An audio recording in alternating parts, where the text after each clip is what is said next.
diable a utilisé la puissance makasi. Ils allaient livre encore puissant parce que zobi nawana bateau balandaka biso tant bateau bandota na ba activité auto sala ka combat et romona kenon bateau banda ko sepela na mingi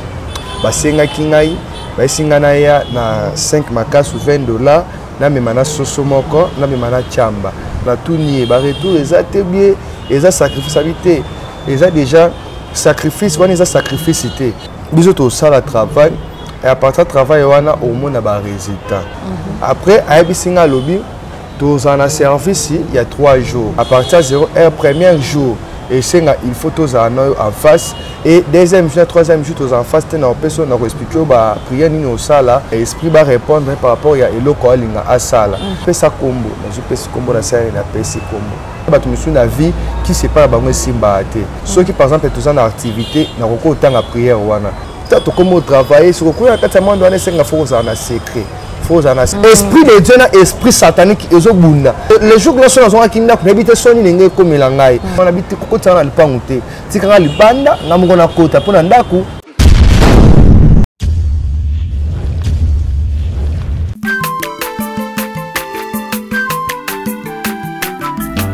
Azamwana motote, oako sangai. Abongwani pete boa wangana Nzambe ya le Nazarien le Nazarien le Nazarien le Nazarien bana kitoko koma mukondima atako babako la kima futa na musakolima lelo ya yobolingo bateli le Nazarien lipamboli oyo mona na katempeni mama kandelobi kolapye mapapu masope mafuta tokokesitana longo na nzambe oyo babenga na makomi Jésus. Merci beaucoup Balandi Ali Nazarien TV. Tous a toujours une émission à Bisso, il y a témoignage. Merci partout ici Boza, partout dans le monde.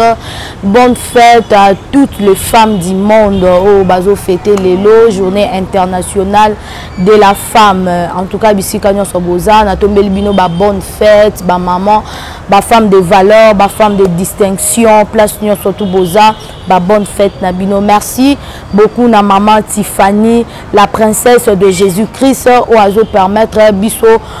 to continuer toujours ko sala musala oyo. Merci beaucoup na bino nyonso, merci na balandi na biso tout oyo botika ka baton na bino bo permettre ka pona kolanda émission oyo. Tozana émission il y a témoignage o to tombola ka monene na Nzambe to laksara ke diable aza elo côté satan aza elo côté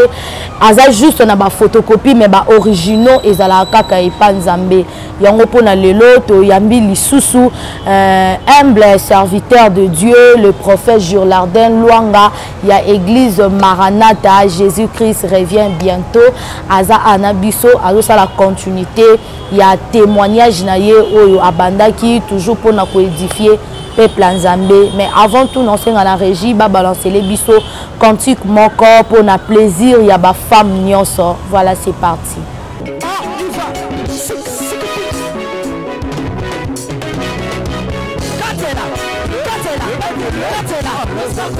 Allez, Katela, Katela, Katela,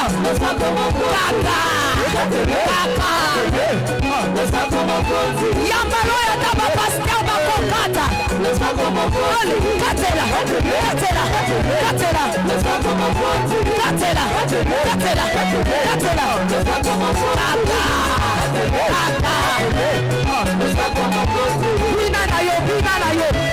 Yambalo ya taba ministre bakokata.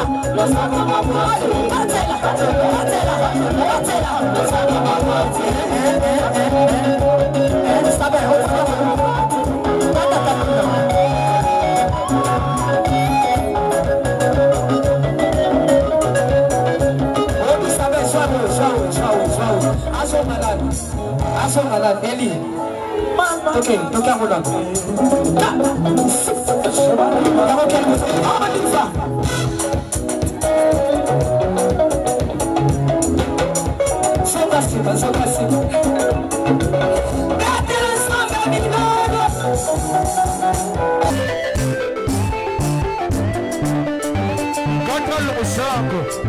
nazokatela nzambe losako na se sikoyo tozokata losako sikoyo kuna nalingi nakatela nzambe losako awa on y va allez katela allez tozozonga sikoyo tozozonga tikela katela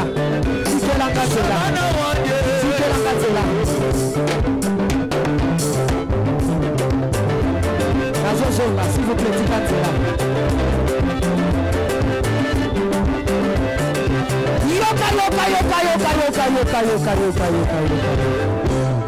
Olingi libar, Olingi kopot, Olingi mosala, bona nini.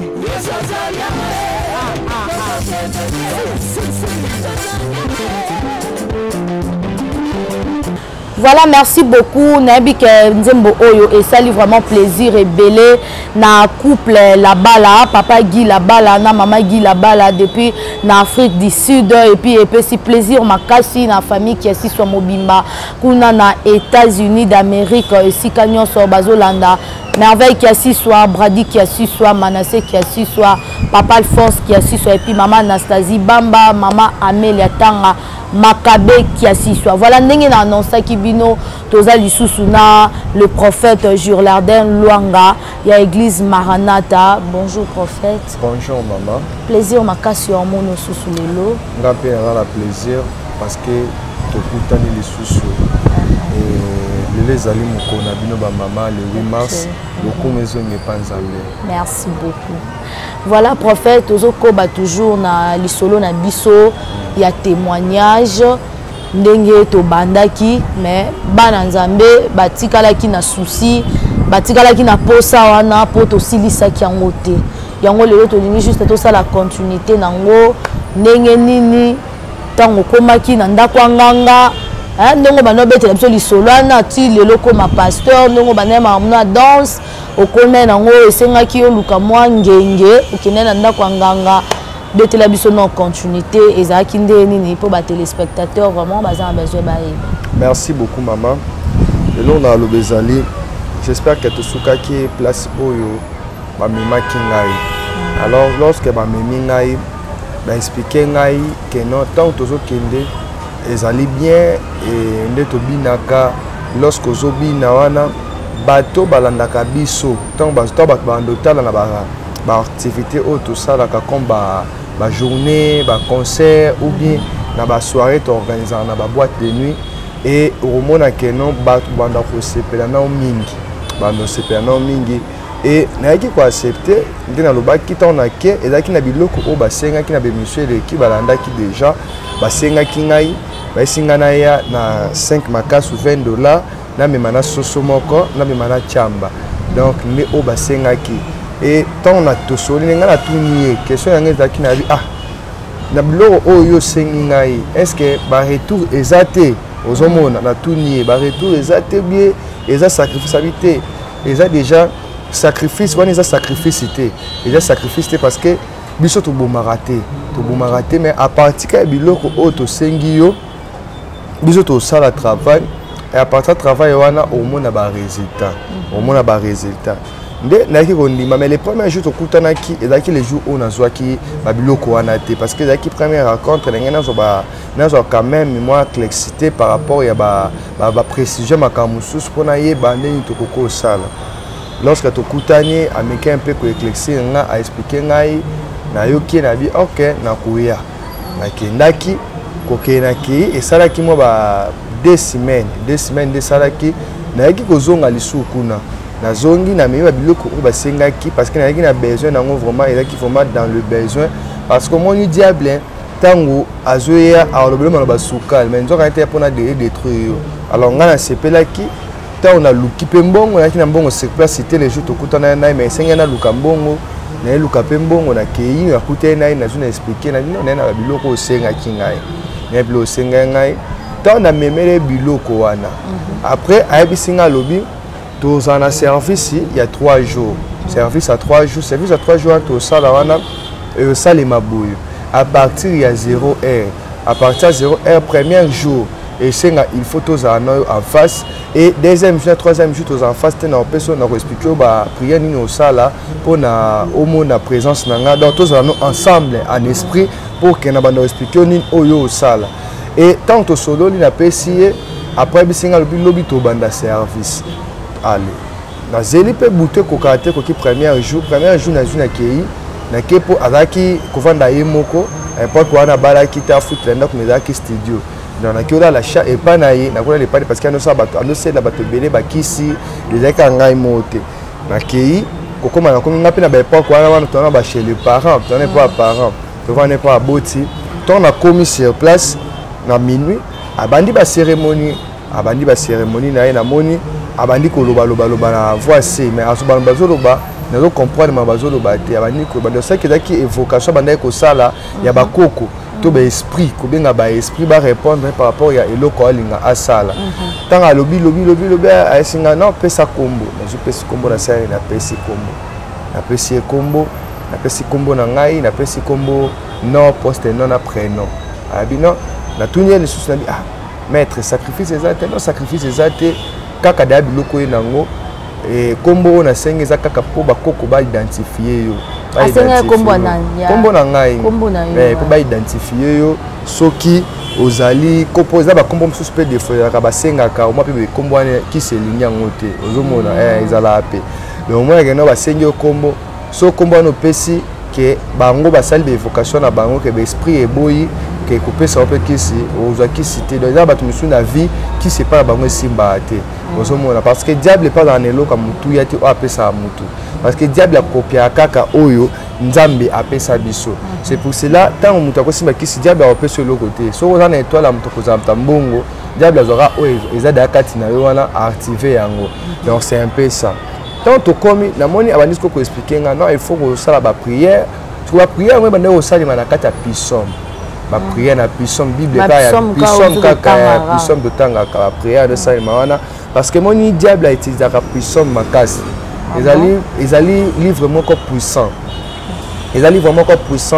et oh des fois même ba chrétien ba ko utiliser en côté ba kate ba prière ni za la kati wana ozomona elle est vraiment puissant. Et c'est pour cela monde wana ba utiliser kayango ba utiliser ba système wana et na moment wana siko ndenge zalaki allez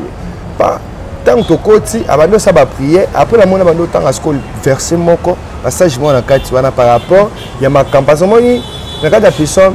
tous les problèmes eux za na kati ya vie ya moto puissant appelle sa solution nango ozomona ba prière ezali o ya mariage prière nango ezali oh mbongo prière nango ezali siko esenga siko ko ezala na dimension spirituelle très élevée pour na ko pouvoir ya livre wana to ba parole wana tango tangi et ko kisama donc ndemo siko monde à ténèbres tout monde ya mabe bazaka na pouvoir na bango ya mabe wana pouvoir ya mabe wana siko ba utiliser kaka les mêmes livres objet to salilaka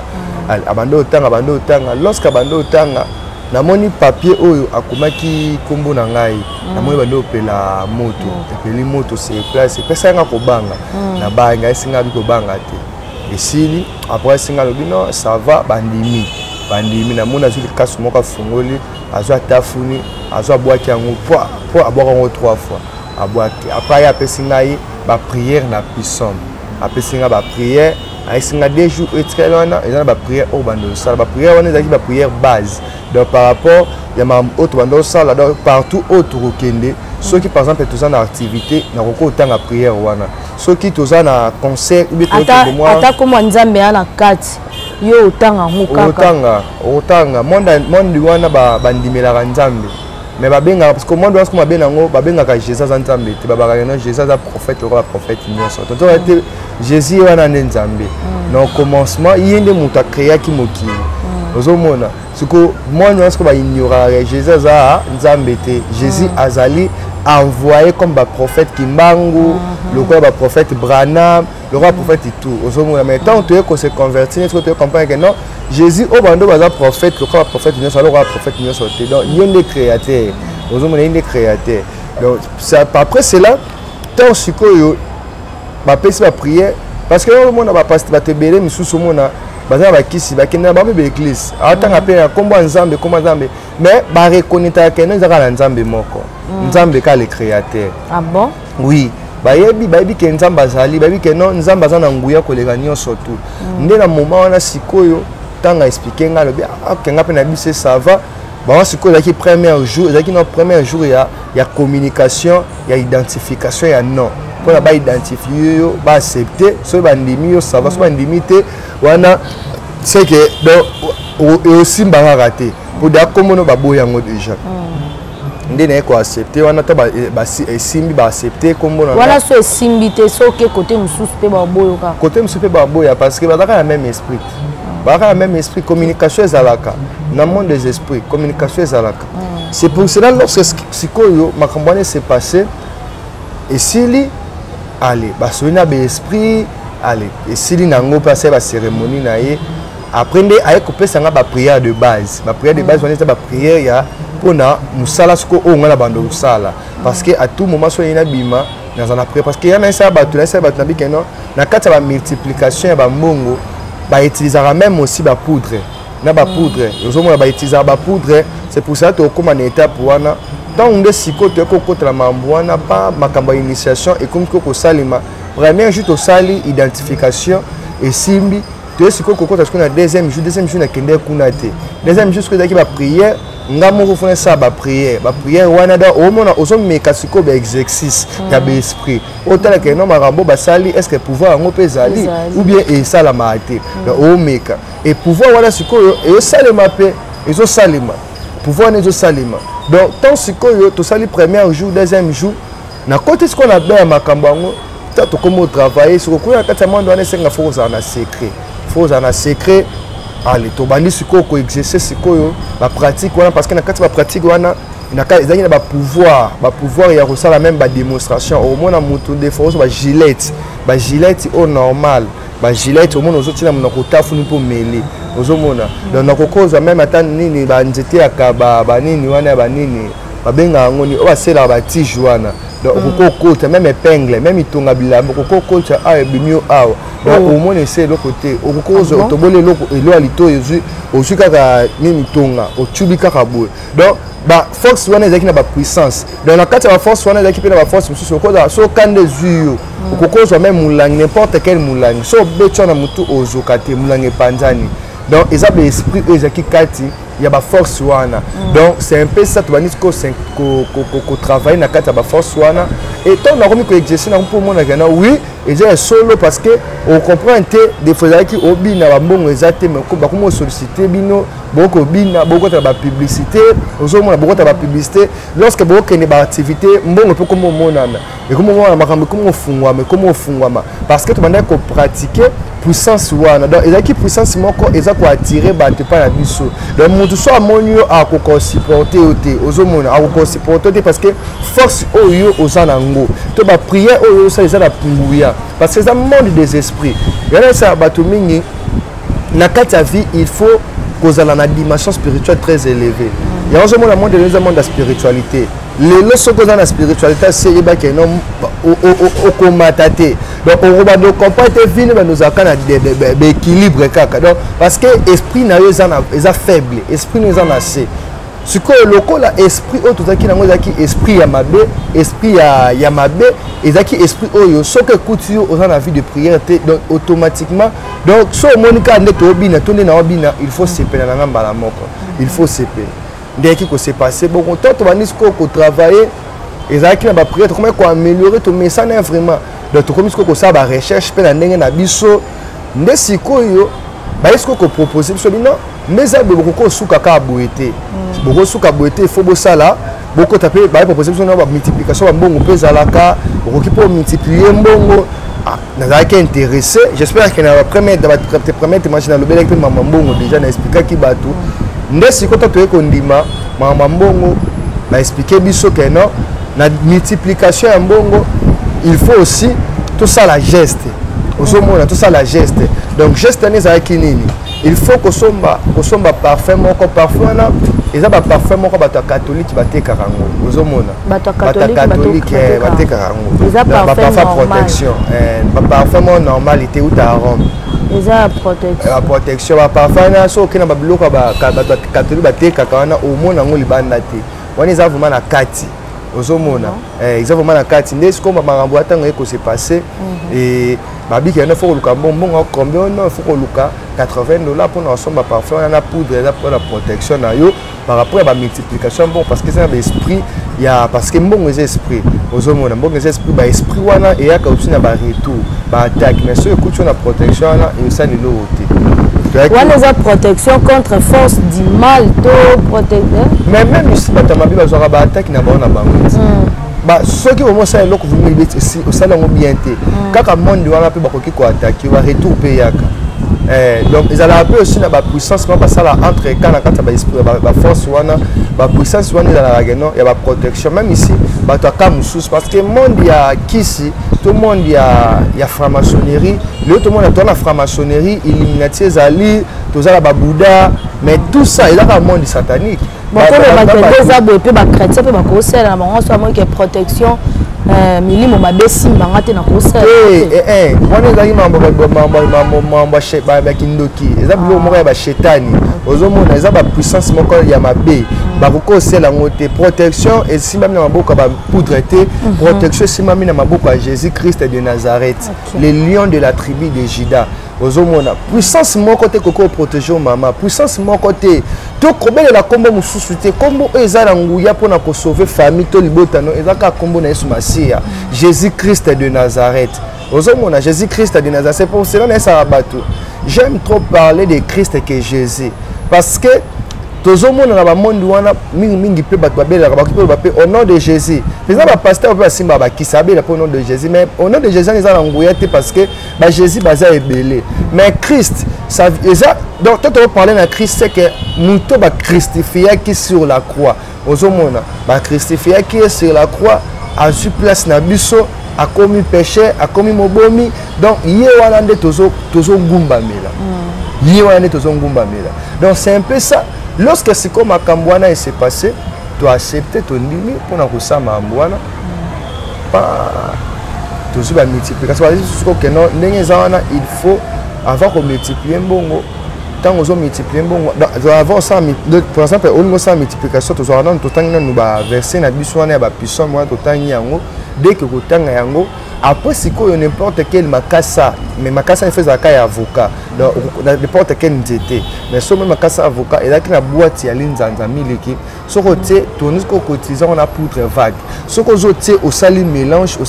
tant on ça mélange on a au ça incantation à la prière. Non, on ça la prière pendant 3 fois, on répète même prière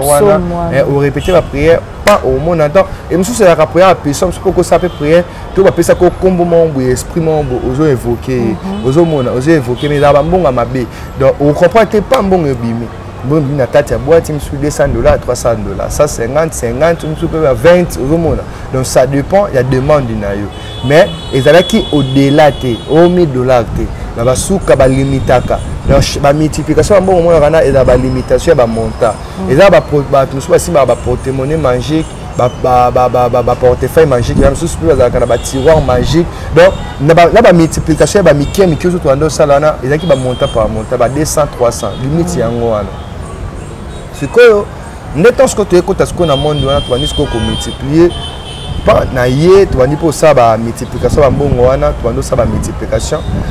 tu mandas qu'il y a ça là bien parce que bit c'est ça qui est non dès que tu as multiplication wana mbongo o tozozoa et nous savons que tu sont babilamba toi apparaître beau na miso abatu ceux qui beau qui va soirée quand même batu ba mon abino ka présentable parce que net wanda ko travailler wana okoko kende te o na ville aux la salité mais ese nga faut na mbongo c'est pour ceux mon abatu belé lelo ozomona bango propre mon voiture bien donc vie na ye oyebi ngote ya na vie otika ko envier toi envier Kate, toi envier Jésus. Tout est là bas Jésus parce que la vie sont comme quoi envier et ça la que nos vies non ils en a poussé. Vie na yo ils la détruit. Mais lorsque délivrance c'est quand la vie à monte même ils sont sala mabe au boma bat même au sala ba vie ya kimoyibi ya kilumba nzamba olimbi sayo. Mais l'essentiel au confesser. Ya mon ça va te béler ba la biso. Au moins mtabengi papa prier pour nanga mais problème azanango asala yé moko za baza makambo wana mais à confesser te à lobby vérité te ce que prier on a dans ça les en efficacité te et ça en a force c'était parce que dès que muto qui pas médecin et pas munganga tant on un docteur spécialiste en posant la question ma soeur maman papa aux senti comment ça fait ça spécialiste malade il m'a posé question c'est que on a besoin aïe bananu malade dans banda qui comment n'est-ce que à cause de idée au batangi ça y est que so moni mutari so kazo ka place boye ça que ça maladie telle n'est-ce que ko komelo ba kiss yo so benga musala nzambe mais on expliquer kana oté on expliquer problème na oté directement quand papa na problème na besoin bongo makambo za bo makambo simba ka souté mais pourquoi makambo zo simba té likambo ya vie muto koko simba té ka pamba bongo té c'est que loko tu za na source nango problème isa donc c'est que ton problème isa il faut raisonner bien on réfléchir problème ni oyo ça que non likambo oyo na so lango solution té donc c'est que tant on benga to prier pour na to ko bano que non tant on dit vérité to bonde té ba sujet de prendre to place ça pour na résultat c'est ça, numéro est plus 243 85 19 80 600 plus 243 85 19 80 600 donc c'est un peu ça et ça qui bongo mais lorsque siko to comme siko ko ça et la siko ba multiplication ana siko yo ba comme siko yo ko obligé biso ko ça biso que non moni na kati ba makambo parce que diable appelle ça mutu là appelle ça so loko bien mais il va que le appelle sur yo CP mais lobi ya zele lope na mambo pour aibi que so appelle sur au quotidien na ben wana na sentiment na so sengo loko oboya te yango zo mo te bele lo ba pesa kiss ba bisa que kiss wana za ebomagate abanda na on peut bien la sengo peut sacrifice mais tant ou ben wana kota comme na sali 6 mois 7 mois ba pesa ba mbongo après ko on ko obligé na lia ba kiti na ba mesa atanya ukondoko na mona yo na chayo na mwamba na minito na kata pena katikata saki ya fufu. Oui, alors est-ce que tu bonjour Boni et le côté et puis qu'il y a mon bureau à travailler tes micros donc dès aux ans on a galère na niveau 0 tout ça la boy moi il naza na mbongo vraiment mingité mais nazo tchela bino moi mukio naza nango na agence moko boye Nazareta. Sarita qui dit sérieux. Oh maman comment des bongo donc yo pesa au futi mbongo kuna partir à poto biso to ya to jibilo na bengi ya Scotty agence moi ifongami comme nango Nazareta na kufie agence lisusu ndeke sansu mulongo kuna pour cela susu kuna iza mambo mulongo te yesi afuti mbongo kuna partir à poto biso tozoke ko récupérer biloko oli tika boyeko yiso mona makama bongo na monte bat papa si mbongo kuna biloko récupérer biloko oli na agence ezalaka mais yango ibandi maman leki nanga yebisi ngai mais na ndimite na lingi na mona kimona mbeso po likamba boye na monte na nesalama te maman yebisa ngai bapesi mbongo kuna biso to récupérer biloko kolia awa ya solo boutique Nazareta ezali boutique ou ezali ya distribution ya ba produits alimentaires na sali poto sunga bandeko oyo même ba oyo bazana na peu de ressources comme na ko ete bandeko bazana niveau à Kinshasa même avec un petit rien donc à partir à $10 $15 donc so na mbongo te ndeko na poto ko sunga yo awu zika biloko kolia. Maman Nazareta nzamba pambola ya bakise mikole belé awa na sena mokili et bongo awa tozawa poto yeba adresse awa la boutique Nazareta est ici à Kubunga te toza sur avenue Monkoto numéro 1 direction Elengesa face à face na église catholique Saint-Vincent direction Elengesa Monkoto numéro 1 à face à église catholique Saint-Vincent d'école. Bon numéro de téléphone, vous avez monté déjà, vous avez nango, vous avez 3 numéros pour Paris, vous avez un numéro pour la Suisse, vous avez un numéro pour la Suède. Non. Nazareta. Vous avez la Congo Sili. Julia, ngana kangisa kia fufu. Ya modé, yo bandika na fufu. Oui, pour la Nazareta. Dans un système en bimbi, dans Bongo Shingo. Bon, ok. Vous allez sérieux. Sarita qui dit sérieux. Ce que l'on a monté sur Aboyi, Kopesa, Abel Liboma, Temora Senini, a Koufi. Donc c'était que à la bongo. Mais si autant tu vas nous travailler, tu remarques que ça va multiplication. Au moins, on a bongo, autres choses, on a boîte de nuit. tokende osomba bilamba to ba place tokende na ba bar komela mbongo wana e osala e produit te na kati ya commerce bato wana ba mbongo wana eza ba faux billet eza vrai billet comment na boye pe ko utiliser mais ça faux billet par rapport à quoi eza ba faux billet na ndenge ni tango ko sombe loko mbongo wana e produit te yo mo na rabat ba te ka ba sala ba manka donc tango ozwi mbongo wana ozwi kaka mbongo wana osimbika na maboko kaka ndenge osimbi na maboko otie na kati ya sac na yo osali mélange na mbongo na oyo otekaki ya normal na ntongo olamuka bosala bacalcule bacompte ocomprend te mbongo ebungi ozomona yo ozomona bato ebele bozoengage bana misala na bacompagnie bozotia bato na misala na baboîte de nuit na babar to na baboutique d'habillement partout na barestaurant moto oyo otia azali moyibi te mais bato ya mabe nde bazwa na kati ya bamisala na yo bazwa koyiba bambongo na mbongo nde ezodisparaître parce que bambongo wana eza mbongo ekoproduire yo na eloko te mais bato wana soki asombi mbongo wana elimwaka nango yo omona oteke masanga sando mais mbongo wana eza esprit elimwa yo omona wana bomi nzoto boye babimisi mpe mbongo biye mais ekolimwa nango donc seke bambongo bamultiplication basala wana ezalaka nango eloko te donc yango somona batie bato ebele ezomarché te bacommerce bango soki liboso te parce que bayebi nzambe te mais moto ayebi nzambe baataki wana to bamultiplication ata moto mabe na misala na yo mbongo elimwa te mpe mabe oya na kati ya bacommerce na yo te parce que oyebi jésus christ na kati ya vie na yo bato ebele bozolela parce que boyebi nzambe te okoma kosala okomprena te kaka pamba babengana na mosala oyebaka te so bafuti yo mbongo na maboko ekumelaka te seke eza bato misusu baotravaille na bato ya mabe na misala donc mbongo oyo ya opesa yo eproduit na eloko te babino boza baesclave na ye donc bakoki ofuta ata $1000 $50,000 même ata 500 euros donc ocomprend te jour kaka yo bafuta yo mbongo tout ocomprend te sili ofuti ndako badepense ye ocomprend te ka le jour bafuta ko Kishasa ebengi alors bandeko babengi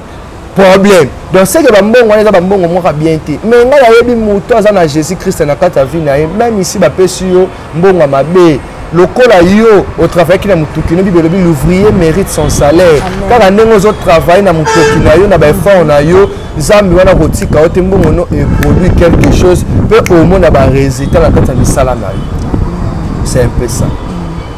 Voilà, là sur que bana nzambe nyo surtout vous comprendre prophète Giolardin aza pour na biso tozo continuer toujours na ba série na biso ya ba témoignage prophète Giolardin ebisa biso siko tango bokomaki ko multiplier ba mbongo ale bo banjo osala ba mbongo wana eyaki osala mandenge nini tina minute siko okoma pasteur étape wana ezalaki ndenge nini mpo okufisaki mpe mutu te eloko te okimia kaka yo moko balakaki yo liwa kozokufa mpo bato mosusu ko balaki yanga boyeboye nabimi na kimi babimelaki yo na butu to ezalaki ndeni. Merci beaucoup maman. Babimelaki nga na butu te parce que ntango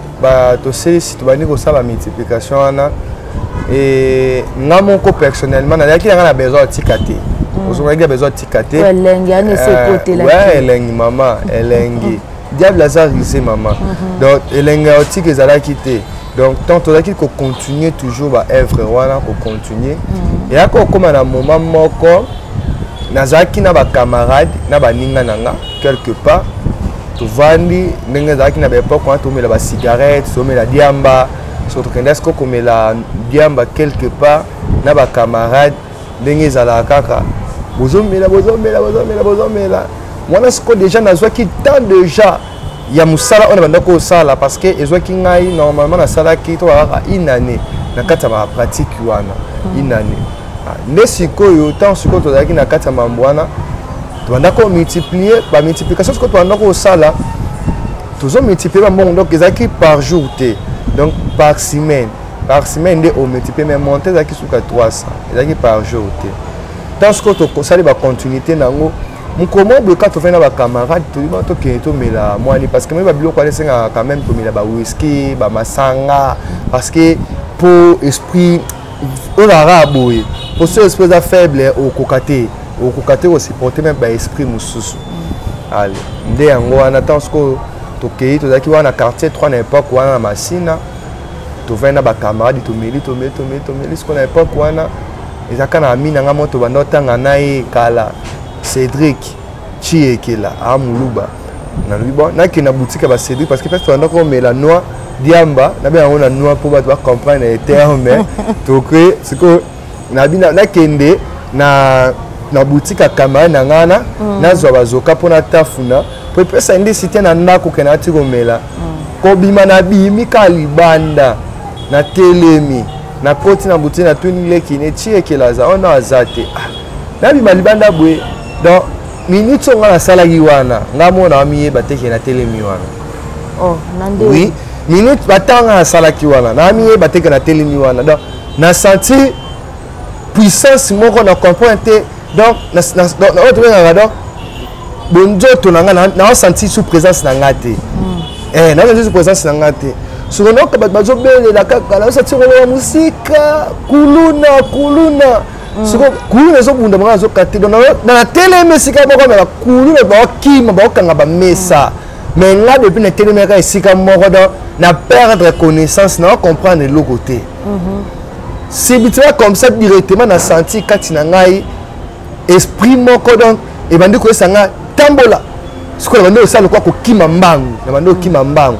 donc et comme ko diriger nga et comme ko commander nga donc so bisi ya kende boy na case ko donc na comme ko tambola na esprit na ngai te on tamba takati na ngai te parce que nous autres les enveloppes nous autres za ka manipuler na âme ozomona so parce que on a corps âme esprit ozomona donc que siko que non na comme sentir ce que non nous autres na comme diriger na esprit mususu ba comme ko manipuler ngai ozomona nde siko to na sentir bongo na bando kima mbangu na comme kasi ko mutu logo ezo vimbanga makolo nanga so na kima mbangu na sentir ko moni robot nanga sala ka na sentir ba katsa nga ndire elo ezo lela donc parfois je peux n'habiter sur bando yo quand mais quand ça zo akena elo lo ko ezo lela siko na comme ko komi lo bakatsi nga nzambe na koloba nini na ndako na koloba nini siko na yeba kite cause likambo ezani parce que ngamo na tête na kati ba pratique wana ozo mena yeba kite ozo mona nesiko tanga c'est passé bongo na bando kima siko mbangu pona kindi mbangu c'est prendre ezo sanga na ndako ezo sanga na ndako rapide na bando kima mbangu na bando kima mbangu kokima na ki église moko ba mbunda ata mbunda ba yemba nzembo vraiment manzanza église yango donc que to bibo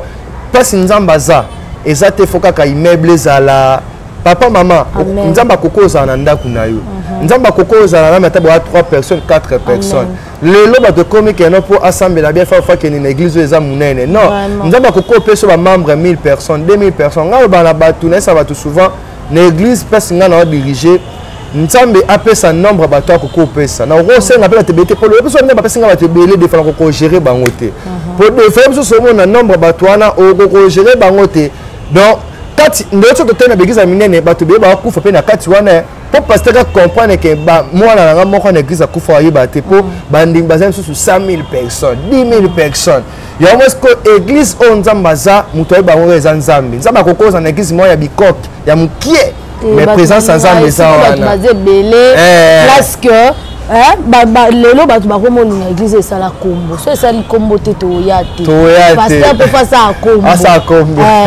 donc c'est un peu ça c'est ça que non bato belé baza na kati ya influence à mabe c'est pour cela la Bible dit mon peuple périt par faute de connaissance donc bato baza na connaissance ya buzo ba diable azo kosa bato par rapport ya foule par rapport ya masse mais nto quand était nzamba za place nyor surtout so nzamba baza un sous na wc azawana ozomona nde sikoyo tana kibongo na bande ko kima no kibatu bazo sambe na bi na kota non na kati parce que esprit wana na elaki le quoi force ya ma diable na force ensemble donc esprit de Dieu na esprit satanique ezo bunda parce que esprit ozo sangana so nganda donc les jours là so na so kinda ko habiter soni ninge komela ngai mais lorsque na kimi na leki même église ma sœur deuxième avenue de la leki na qu'est-ce que singa zonga na tourner na zongi na rapidité ko kota na koti ba mona église wana na koi na cher liboso pasteur église Jésus panique na koi ba mona liboso pasteur yeba ki église en auto église wana yebi yango na quartier na biso mais ba ta nga prière na wakendete mama parce que n'importe quoi maman na biso banda ko memanga j'espère que tant beaucoup na ba point tout na ba témoignage to ba preuve maman na témoigner na ba comment ko forcer nga maman na forcer nga que église parce que ngai na ki ceux qui na tambo na nzela malgré ba buzo ba nga ko sala ba maman na nga danse na banda ko sala so na ki place pasteur ba pasteur ba tia na ba coin nga banda ko finga ba pasteur été ba ninga na ngebe ba laxi ba to tambola ba aventurier mais moi nga place ba pasteur ba za moi nga vraiment na hôtel le mawana on va sur na yo ki parole ozoma donc le banzambe banda ko matanga donc même place to za ki moi ba sanga ba serre so ba sanga Gilardin yo vraiment un jour aux aka serviteur de Dieu parce que tozomona yo à tout moment na ko yimo banzembe nzambe donc malgré buzo ba nga mais mama nzambe na ndo lingango ozoma ndo ko lingango ah bah nandako lingango c'est pour cela sikoyo n'est-ce côté makambwane s'est passé et salemi na ye na église na koti pasteur na ko na makola pasteur bani maman ko prier pour nangai ba kamo ba tout ce que ba panique l'église ndeni muto mba une église et na comprendre que pasteur wana daki ya nzamba solo parce que les jours quand pour ceux que zala qui esprit ma bête to ba biloko nga mela kapona ba da comme diamba depuis kala et beta ngate ceux qui esprit wana bani ba diamba wana mais prière elinga ke pesa nga solution te parce que eloko oyo meli o meli ngo parce que esimbi na ote mais ils ont différent esprit mabé bimaka na kombo na Yesu Masia mais quand on a commis et pas pasteur à prier pour nanga la minute wana na yoki na senti nga vraiment ki bo motezongi mais ce qu'on a senti esprit ya père ya kobanga ozomona na senti esprit ya kobanga koti kati nanga ba char ba na senti banzoto comme ba mbuma char de pour le bimingai c'était comme ça ba prier pour nangai prière esili mais toi passer à zoteya non senti ba force wana ba menace zoya ndelo ko zonga esonga mais ezwa ki temps pour ba esprit wana esila kati nanga j'espère que na ba continuité de émission mususu to ko continuer témoignage et lorsque siko prière esili pasteur abi na frère moi comment bon accompagner bo pe s'adresse ba accompagner nga ba tika ngati na ndako na frère wana biti ko tsana lipangu te tika nga libanda nga mungo na kota pona ndako ba ko ya ko comprendre na ndako bomba vérité na ndako cacher vérité ba yeba teni ni komeli ngai donc na komi na ndako na koti mama tuni ngai o tu as pété na outil prière mais akamo o kiti prière tandis que maman ça même na église na bango que ba prière pasteur azobisanga lobi ayesa mama sabi ke ma Pauline mona no aza musanta me munene na mona atambola partout na monde te aote évangile donc nga azozo la ba aventure na zo la légèreté ce que maman ce que tu as qui prière ayesinga lobi yo ti prière même non ti prière nga na sera nga ce que maman nga lina mikolo prière ba vi wana nga ya kotambola tamwani na lisute maman bando seka lobi félicitations donc ezaki bongo mona meso donc ezaki bongo donc mais pourquoi makambwana ekomela kingai et lobi nango siko na ko luka siko maître pour que na réussir déjà ba service aussi donc comme la souka ndesco prophète Gilardin wana bombela biso sima merci beaucoup ana bombela biso te oui que épisode par épisode donc to si sango to ana tanyo so na bi ke batikali na posa makasi mais bozala ka branché na les Nazariens TV prophète Gilardin azana pona bino aroya aussi sa témoignage na ye to bi ke za ko édifier bino et si kanyo so boza prophète Gilardin mot de la fin poto kabwana na bandeko. Merci beaucoup na bandeko tout bolandi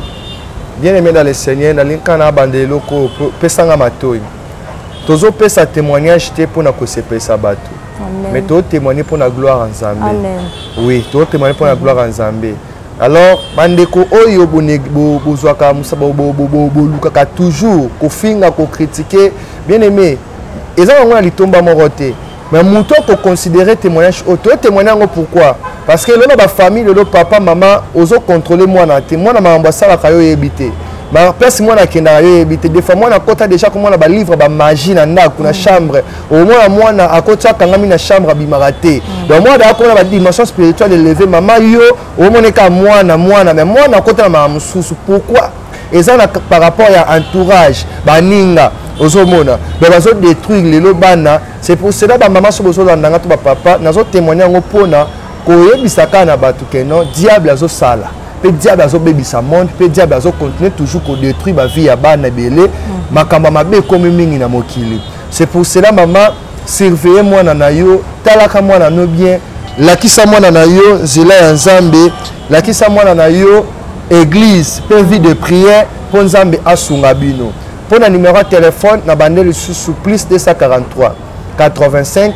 19 8600 plus 243 85 19 8600. Prophète Gilardé Luanga Aza visionnaire, il y a église mission prophétique Maranatha et visionnaire, il y a aussi fondation Luanga Ministry. Fondation Luanga Ministry pour les orphelins. Zambalola Apambola Bandekotu Oyo Balandibiso. Et merci aussi dans la présence de l'Éternel, le pasteur Tiffany Mokwa. Et merci aussi na maman et Zambalola Apambola yo. Ok, merci vraiment. Nabino Nyon Sobozara qui branché, Bopesa qui tend Nabino. Pour Orlando Bisso, vous allez toujours brancher la prochaine numéro pour la continuité. Il y a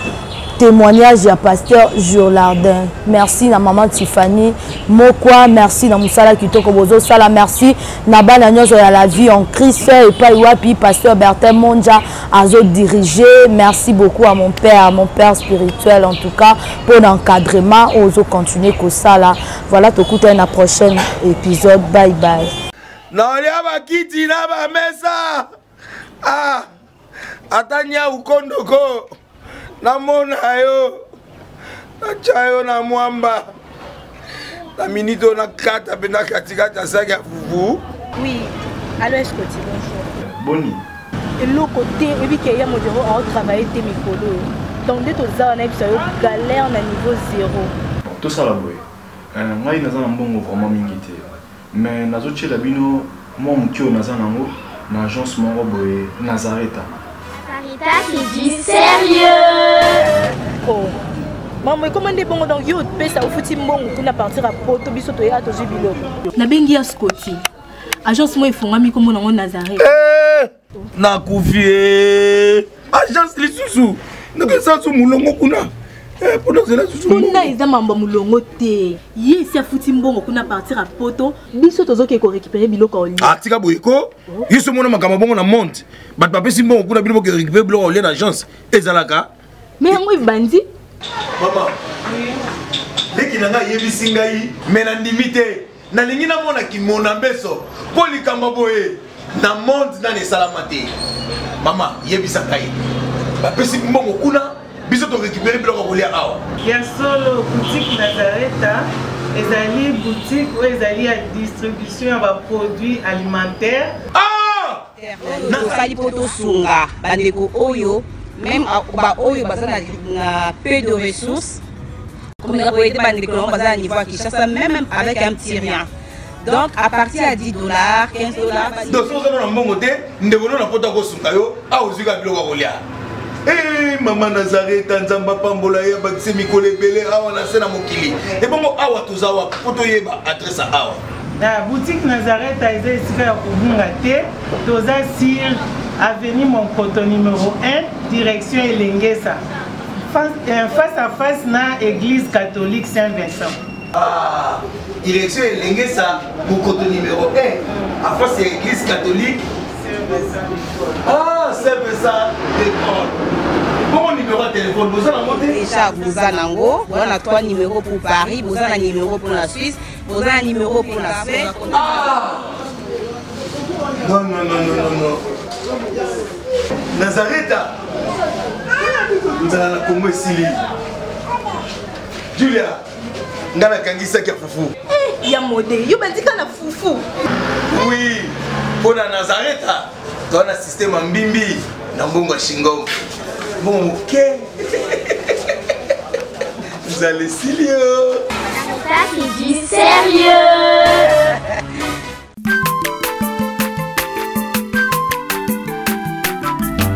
Aza mwana moto te po akosa ngai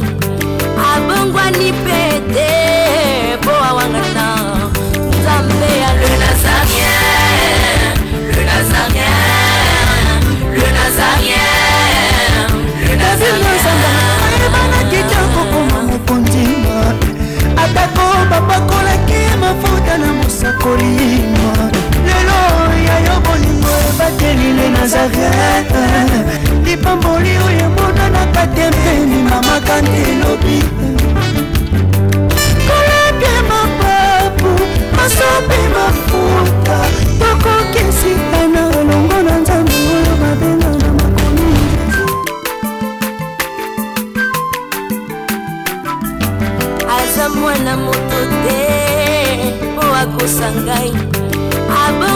pete